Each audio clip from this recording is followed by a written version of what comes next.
हमारे पहले कॉलर हमारे साथ जुड़ चुके हैं। Rajesh ji, good morning. कहाँ से बात कर रहे हैं? गुड मॉर्निंग, मैं अहमदाबाद से बात कर रहा हूँ। जी राजेश जी, बताइए क्या मदद की जाए आपकी।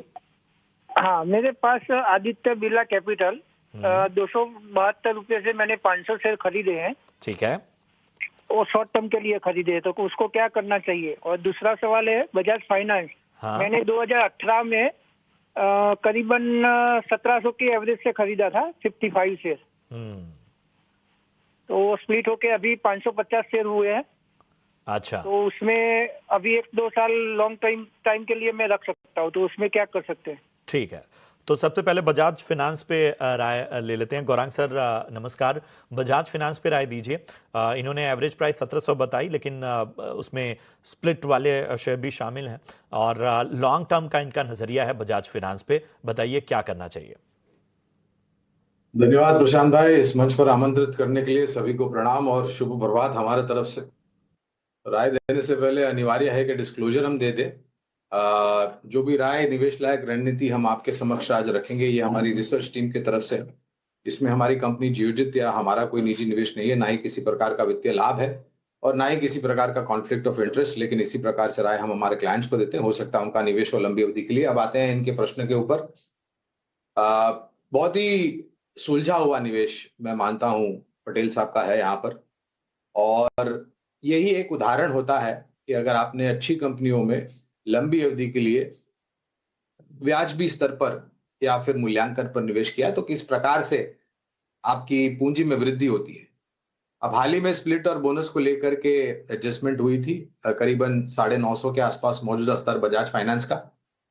हमारी रिसर्च टीम की तरफ से लंबी अवधि के लिए बजाज फाइनेंस में निवेशित और खरीदारी करने की राय है। और हमें लग रहा है कि और ये एक ऐसा शेयर था प्रशांत भाई, जब पिछले अक्टूबर से पिछले साल में जब बाजार में गिरावट हो रही थी तो ये अपने आप को संभाले हुए था और अपने सर्वोच्चम शिखर के पास जाकर उसको पार भी किया।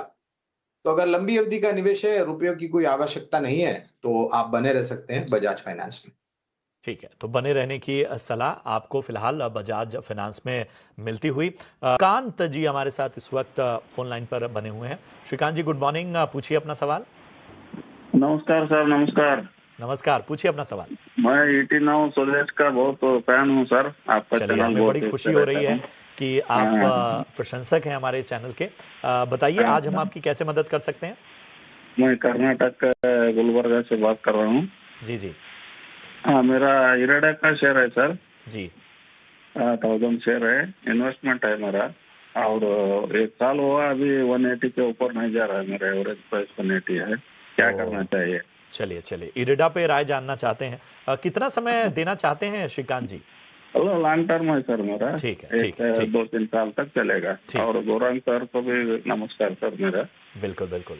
तो गौरांग सर, श्रीकांत जी ईटी नाउ स्वदेश और हमारे तमाम एक्सपर्ट्स की एडवाइस के प्रशंसक हैं। उन्होंने पहले ही अपने टिप्पणी में कहा कि वो लगातार चैनल को देखते हैं और लगातार मार्गदर्शन को फॉलो करते हैं। हमें बताइए इरेडा पर उन्हें क्या करना चाहिए। लंबे समय से बने हुए हैं और अभी भी हड़बड़ी नहीं है इन्हें इरेडा में। 180 इनका एवरेज प्राइस है।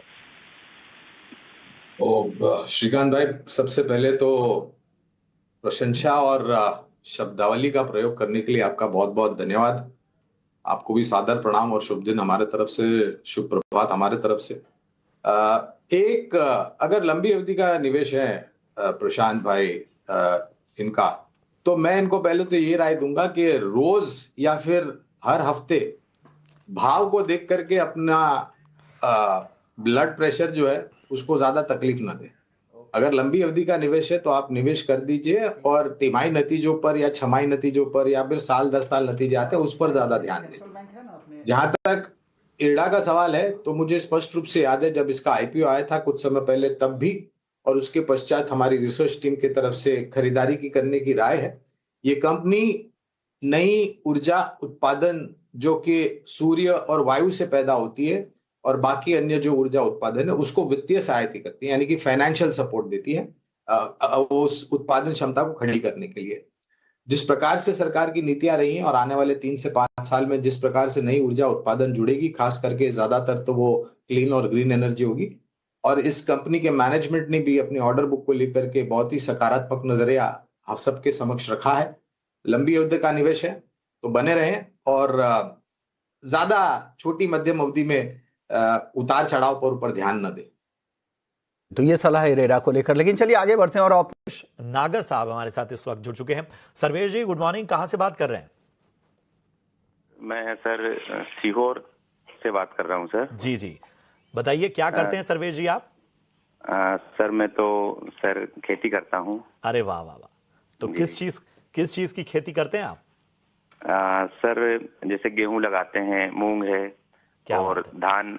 अभी धान का रोप डाला है, धान अब लगने वाली है। क्या बात है, क्या बात है। तो देखिए कितनी अच्छी बात है कि ये जो हमारे धरती पुत्र हैं, मतलब हमारे किसान, जो हमारी इकॉनमी, हमारे देश की रीढ़ है, वो भी अब पूरी तरह से अपने इस निवेश और बाकी चीज़ों में बढ़ चढ़कर आगे बढ़ रहे हैं। सर्वेश जी अच्छा लग रहा है बातचीत करते हुए आपसे। हमें ज़रा बताइए कि आपका सवाल क्या है, कौन सा शेयर लिया है और कितना समय देना चाहते हैं आप? सर एक्चुअली क्या वो जिस दिन वो ऑर्डर का लगा था उसमें एनसीसी में, जी तो उस दिन थोड़ा सा हाई प्राइस में मैंने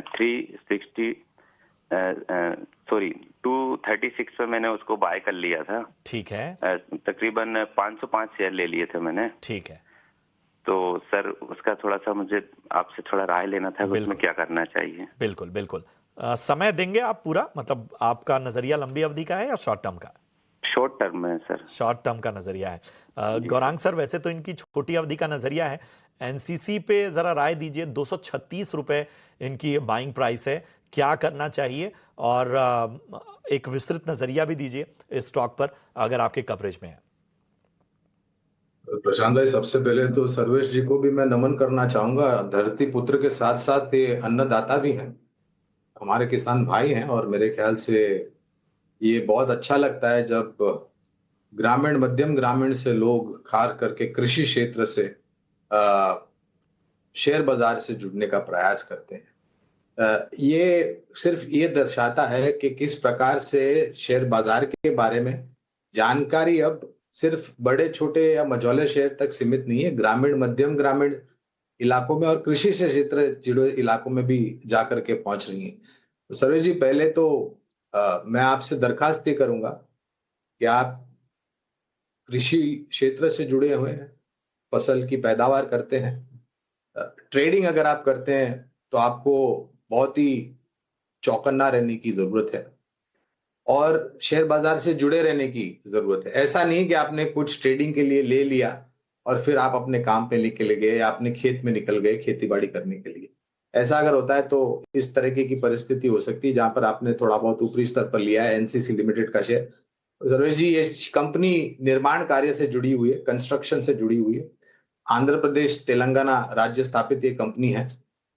हमारी रिसर्च टीम के तरफ से बुनियादी तर्क के आधार पर लंबी अवधि के लिए खरीदारी की राय है सर्वेश जी।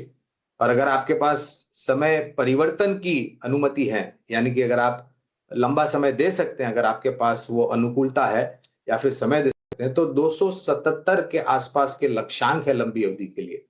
कहने का तात्पर्य ये है कि अच्छी कंपनी में निवेश किया है। एक ही बाधा है कि आपके पास समय सीमा की जो कमी है वो इस परिस्थिति में थोड़ी बहुत नकारात्मक है। अगर लंबी अवधि के लिए निवेश करना है तो हमारी रिसर्च टीम की तरफ से खरीदारी की राय है, 277 के लक्ष्यांक है। तो सर्वेश जी, इतना ध्यान रखिए कि शेयर बाजार सभी जोखिमों के अधीन होता है। यहाँ पर राष्ट्रीय स्तर पर और अंतर्राष्ट्रीय स्तर पर जिस प्रकार से घटनाएं खड़ी होती है, खबरें आती हैं, बाजार उसी प्रकार से प्रतिक्रिया देता है और जोखिम झेलने की क्षमता सर्वोच्च स्तर पर होनी चाहिए। पहले तो अगर आप ट्रेडिंग करते हैं, अगर आप निवेश करते हैं तो भी आपके पास जोखिम झेलने की क्षमता होनी चाहिए। ट्रेडिंग के लिए सबसे ज्यादा होनी चाहिए जोखिम झेलने की क्षमता। ठीक, तो ये आपको एक विस्तृत नजरिया और मार्गदर्शन मिला है सर्वेश जी, और हमारी ओर से आपको शुभकामनाएं। बढ़ते हैं आगे और अब अपने कॉलर को जोड़ते हैं। माही हमारे साथ जुड़े हुए हैं। माही नमस्कार, कहां से बात कर रहे हैं? नमस्कार सर, हम नागपुर से बात कर रहे हैं। जी बताइए, क्या मदद की जाए आपकी? सर, आप हमारे लिए इतने मेहनत करते हैं तो इसके लिए पहले तो हम दिल से धन्यवाद करना चाहते हैं आपका। अरे आपका बहुत बहुत शुक्रिया, और वाकई हम शुक्रगुजार हैं। और इस तरह की हौसला अफजाई और इस तरह की प्रोत्साहन की ही ज़रूरत होती है। हमारी कोशिश यही होती है कि आपको बेहतर तरीके से मार्गदर्शन दें। आज बताइए, आज आपकी समस्या क्या है, किस स्टॉक में आपने खरीदारी की? हाँ सर, एनबीसीसी की क्वांटिटी है 150 और प्राइस है 73 जी। और दूसरा स्टॉक है HFCL, क्वांटिटी है 362 और स्टॉक प्राइस है 87। ठीक है माही, दूसरा स्टॉक तो हमारे कवरेज में नहीं है, लेकिन एनबीसीसी पे जरूर हम आपको राय देंगे। और इसके साथ ही सबसे पहले तो आपको बधाई, 73 का प्राइस आपने बताया, उस हिसाब से आपको फायदा हो रहा है। अभी और कितना समय देना चाहते हैं इस स्टॉक को? सर दे सकते हैं, 2 साल तक दे सकते हैं। ठीक है, तो एनबीसीसी पर गौरांग सर जरा राय दीजिए। इन्होंने जो खरीदारी की है वो 73 रुपए पे की है और अच्छा खासा मुनाफा यहां पर बना रहे हैं और अभी भी कोई जल्दबाजी नहीं है। उनका कहना है कि अभी 2 साल तक रुक सकता है स्टॉक में। तो भाई जी पहले तो, और ये भी एक और कंपनी प्रशांत भाई जो निर्माण कार्य से जुड़ी हुई सरकारी कंपनी है, लेकिन एनबीसीसी इंडिया लिमिटेड। अच्छी बात इस निवेश की है कि निवेश का स्तर काफी महफूज।